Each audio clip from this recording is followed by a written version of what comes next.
Olá, pessoal. Então, nas últimas aulas, a gente viu a respeito da fermentação etílica, né? Vimos toda a parte da química que acontece na fermentação etílica, ali no processo.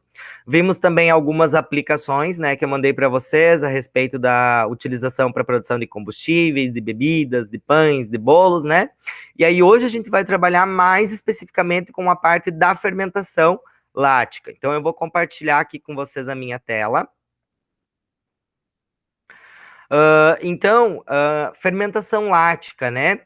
São micro-organismos realizam fermentação lática. A gente vai ver que também existem as células eucarióticas realizam, né? Mas inicialmente vamos pensar que os micro-organismos eles vão realizar essa fermentação lática. Então eles vão realizar ela através de vias anaeróbicas, né? Sem a utilização do gás oxigênio, tá? Então a gente tem dois principais micro-organismos que fazem essa fermentação lática, que são as bactérias do gênero Lactobacillus, né? Então aí, ó, já o nome, né, do grupo está relacionado a essa questão, né? E os fungos do gênero Penicillium, que são os fungos que produzem a penicilina, tá? Então a gente tem esses dois exemplos de micro-organismos que vão realizar. Claro que existem outros, né? Mas aqui os dois principais que realizam esse tipo de fermentação. Então, a questão química, né, de como que vai acontecer a fermentação lática. Então, a gente tem lá a lactose, né, que é o nosso açúcar inicial, né, e aí ele vai ser quebrado, da mesma forma que a gente tem lá a quebra da glicose em ácido pirúvico, aqui a gente vai ter a quebra da lactose em ácido pirúvico, tá? Então, a gente também tem aqui a questão do ácido pirúvico, tá? Então, a lactose ela vai ser quebrada em duas moléculas de ácido pirúvico, que depois vai ser convertida em ácido lático. Então, ela é mais simples do que a fermentação etílica, né? Então, aqui, ó, eu tenho a minha molécula de ácido pirúvico com 3 carbonos, né?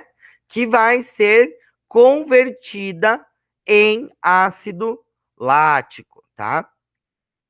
Então, isso é bem interessante da gente entender. Então, produtos que são fermentados, eles possuem esse ácido lático. E é interessante porque esse ácido lático, como ele vai acidificar o meio, ele impede que outras bactérias se instalem ali, tá? Então, por exemplo, quando eu pego lá o leite fermentado, Yakult, né? Que tem os lactobacilos. Eles vão pegar a lactose do leite, por que é um leite fermentado? Porque eu pego o leite e a lactose do leite ela vai ser convertida, né, em ácido lático, por isso que tem um sabor mais ácido, né? E aí, como esse meio ele fica extremamente ácido, as outras bactérias elas não conseguem, então fica como se fosse uma forma de proteção, né? Essas bactérias essas lactobacilos, né, não impedem que outras bactérias colonizem ali aquele leite porque elas produziram bastante ácido lático. Então esse meio ele vai ficar acidificado. E uma coisa que é bem interessante é que a gente não tem a produção de gás carbônico, tá? Não tem liberação de gás carbônico como acontecia lá na fermentação etílica. Então eu não posso usar essa fermentação, por exemplo, para fazer fermento de pão, né? Por quê? Não tem a produção do gás, que é o que fazia a massa crescer. Então, é uma fermentação diferente, tá? Uma coisa relacionada à fermentação lática que é bem interessante da gente estudar e entender é que eu também vou ter fermentação lática em células eucariontes, tá? E, por exemplo, nas células musculares. Nas nossas células musculares acontece fermentação lática, tá? E isso vai acontecer durante a atividade física. Então, quando a gente faz atividade física intensa, por exemplo, lá na academia, né? Quando a gente vai para academia, vamos entender o que acontece. Por que quando a gente vai para academia, a gente fica com o corpo todo dolorido? Vamos entender, ó. Vai ter o quê? Quando eu vou lá fazer exercício físico, vai ter um aumento da demanda de energia, de ATP, nas minhas células musculares, né? Por exemplo, eu tô lá, sou uma pessoa sedentária, não sou acostumado a fazer exercício físico, e aí eu vou para academia, né? Eu vou aumentar a demanda da ATP normal das minhas células musculares. As minhas células musculares, elas não estão acostumadas e não estão preparadas para produzir toda aquela demanda de ATP que o meu músculo vai necessitar para realizar o movimento, tá? O que vai acontecer? Esse ATP, ele vai ser produzido através de uma via anaeróbica, tá? Sem a presença do oxigênio. Então, por exemplo, a respiração celular, né, a respiração aeróbica, ela não vai conseguir produzir todo o ATP necessário. Então, a respiração celular, lá, a conversão do oxigênio, que utiliza oxigênio lá nas mitocôndrias, né, que nós vamos estudar para frente, a gente não viu ainda isso, ela não vai produzir toda a energia que eu preciso para que o movimento ocorra, tá? E aí, o que vai acontecer? As minhas células, elas vão produzir esse ATP através da fermentação lática, tá? Então, eu vou ter a produção desse ATP através da fermentação lática. Porém, a gente viu o quê? Que a fermentação lática forma um produto que é o ácido lático, né? E aí, o que acontece? O acúmulo desse ácido lático no músculo, né? Ele vai causar o quê? A fadiga, aqui tá fadida, eu coloquei, mas é fadiga, né? E a dor, tá? Então, aquela dor que a gente sente depois de ir pra academia, que a gente fica com o músculo todo doído, ardido, né? Tipo uma cãibra, uma fadiga, isso está relacionado com o acúmulo de ácido lático que ficou no músculo, né? Então, lá quando eu fiz realizei a atividade física, não se produziu toda a energia que eu precisava através da via aeróbica com oxigênio, então as células produziram ATP através de via anaeróbica, que é a fermentação lática.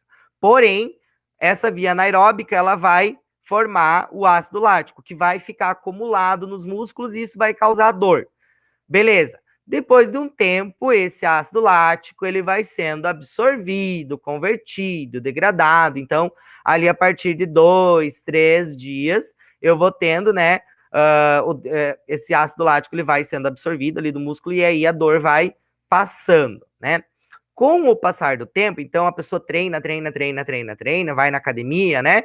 O que acontece? Eu vou ter uma hipertrofia desse músculo, né? A minha célula muscular, ela vai aumentar de tamanho, tá? Então não é que eu vou ter um aumento da quantidade de células, eu vou ter um aumento no tamanho da célula.